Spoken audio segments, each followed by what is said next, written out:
Hey, this is Josh for the Camera Project, and in this video we'll be taking an in-depth look at the 17mm and 45mm f1.2 Olympus Pro lenses.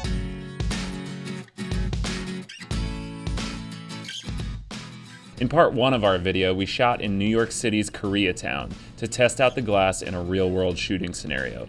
So if you haven't checked out that video, click on the link below to check that one out first. In this video, we'll be taking a look at sharpness, bokeh, and image quality, and comparing them to their 1.8 counterparts, to see if these lenses command their relatively high price tag. If you've seen our 25mm 1.2 review, a lot of the same details will apply here. Like the 25, the 45, and the 17, both include the LFN button on the lens, which is customizable, but in my use I like to set it to AF stop, so you can theoretically grab focus, then reframe without having to refocus.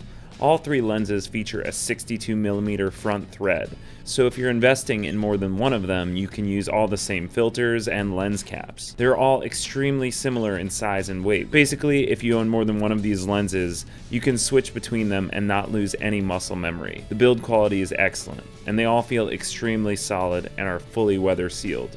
They all feature the manual focus clutch to instantly switch to manual focus with a full depth scale. The 17 and 45 were both advertised as having feathered bokeh, so that was one of the things that I wanted to look at in my images. And realistically, I wanted to see if these lenses command their $1,199 price tag. I did some testing between these lenses and their 1.8 counterparts, and also did some testing of the Pro lenses themselves at 1.2 versus 1.8 to see how much of a difference that 1 1/6 stops makes. Let's take a look, and before you tear me apart in the comments, some of these are a bit more controlled and scientific, but others are on the street, and more just to get a feel for the rendering of the scenes. So we're going to start off by looking at the 17mm 1.8, the one labeled cheaper on the left here, and the 17 1.2 Pro on the right here. Now I had two EM5 Mark IIs running at the same time, so I had one attached to one and one attached to the other, so I could snap these photos pretty close in time to each other. Now if you take a look, the overall rendition in these scenes is very similar. But I would say on closer inspection, the 1.2 is certainly a bit sharper, if I zoom in on his face here. And I'd also say that there's a bit more of that sort of 3D pop to the scene. Now I know that's one of those terms that people throw out, and I don't even necessarily know how to explain it, but I would say there's a bit more depth and overall punch to the scene on the right with the 1.2 Pro lens. Now let's take a look at the next scene, and I think a pretty similar thing is true. These are even more similar, I would say. If we take a look at some sharpness cues, yeah, they're similar. The 1.2 is sharper, but it's not insanely significant. Certainly you see it in the bus sign here. But if we do take a look at some of the background elements, the difference of the 1.2 to the 1.8 is becoming apparent here in this sign here. Or if we take a look at some of the background bokeh, it's not major, but it is there. So let's move on. If you look at this one, both subjects are very sharp. I wouldn't even say the sharpness difference is major on this photo. If we take a look at the background though, you do start to see some differences. Certainly the bokeh is larger on the 1.2 side, and it sort of blends together a bit more. Hopefully that's some of that feathered bokeh they were talking about. So let's take a look at more of a studio comparison. And again, we have the 1.8 on the left, and let's take a look at sharpness. And yeah, I would say even at 1.2, the Pro lens is sharper than the 1.8 is, and that's really significant. And I think that's what really makes these lenses worthwhile, is that you could shoot them at 1.2, because you know, a lot of full frame lenses, if you buy a 1.2, you probably don't shoot it until 1.8 or 2.0. This one is usable right at that 1.2, and not only is it usable, but it's extremely sharp. Now that said, it does get even sharper when you go to, say, a 1.8. So now if I take on the left the 1.8 cheaper lens to the Pro lens at 1.8, you'll see it's even sharper. And I'll take a look at that a bit more in a second. But the last thing I wanted to talk about comparing these two lenses is the minimum focusing distance. While in the 45s, it's pretty similar between the cheap and the Pro. In this case, it is pretty significantly different. So if you're someone who wants to do closer focusing work, well then the Pro lens is certainly your better bet here. I just basically took the cameras as close as they could focus, and I think I was even slightly past that point on the 1.8 side, because it's not extremely sharp when you compare it to the 1.2 side here. If you look at the 17 1.2 versus itself, just to sort of compare the depth of field differences between 1.8 on the left and 1.2 on the right. And of course the sharpness, let's do that. They're both extremely sharp here. I wouldn't say that, sure, the 1.8 is a little sharper, but it's not significantly noticeable, and some of that might just be the focus plane is shallower of what I'm seeing, and you could compare that here. I know the photos are slightly different, but if we look at the background blur, then you could certainly start to see the difference between the 1.2 and the 1.8.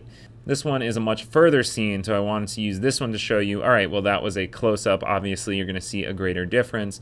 Let's see what happens if your subject is further away. So say focusing on this McDonald's sign here.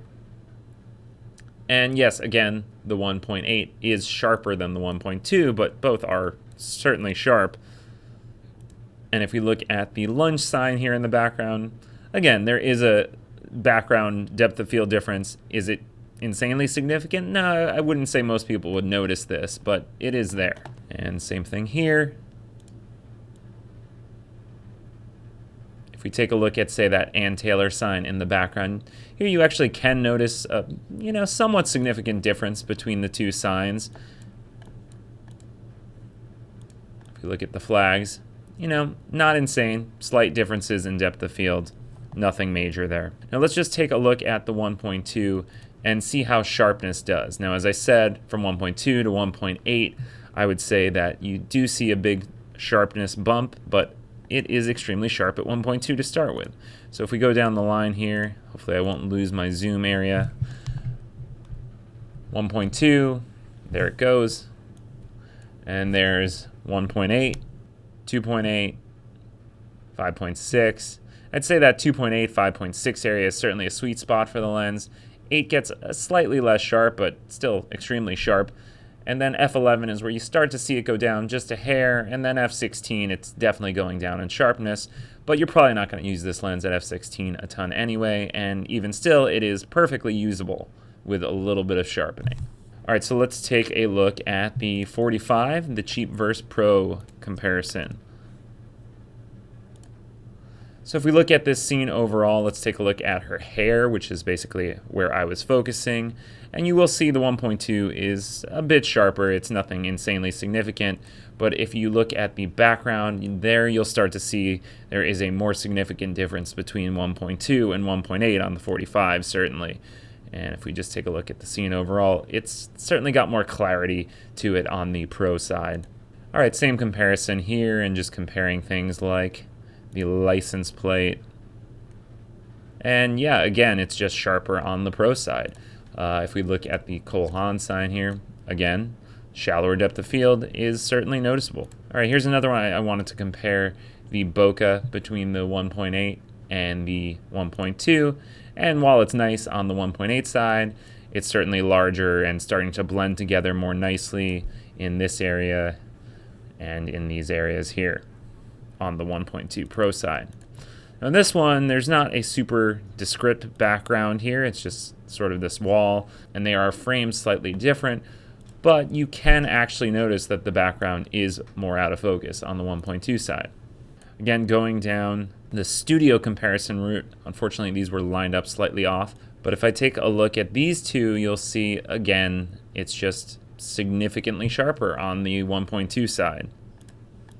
If I compare the Pro lens at 1.8 to the 1.8 cheaper lens, then it's night and day how much sharper the Pro lens is. So it's not only noticeable, it's extremely apparent.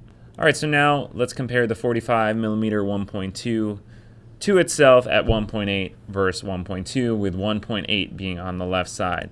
Now, the post here is what I was focused on. And yeah, you can take a look at that background blur, and it's pretty significantly more blurry on the right. So I just want you guys to be able to see the difference there, that 1 1/6 stop is actually kind of a big deal. Now in this super tight example here, it's not as apparent just because you're so close on this object here, but certainly if I zoom in, you can start to see some of these differences.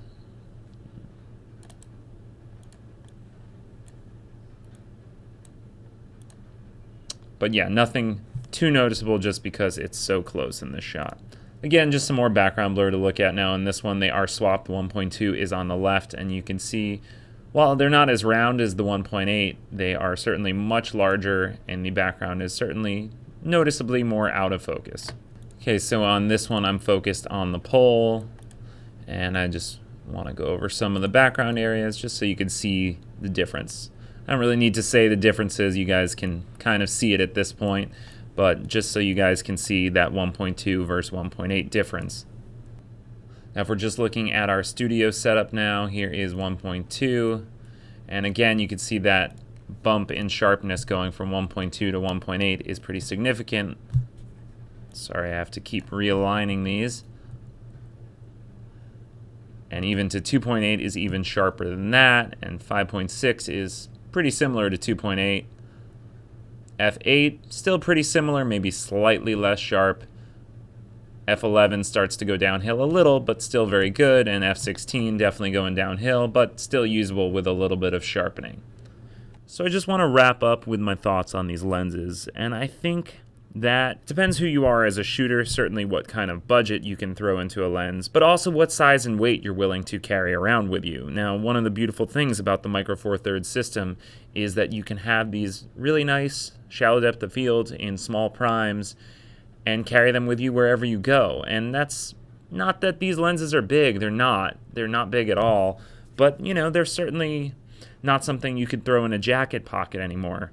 I took the 17 1.2 to the park, and it was not something that was easy to carry around. Every time I had to do something, I had to hand the camera off to someone else, and I couldn't just, throw it in my jacket pocket like I can with the 1.8 lens.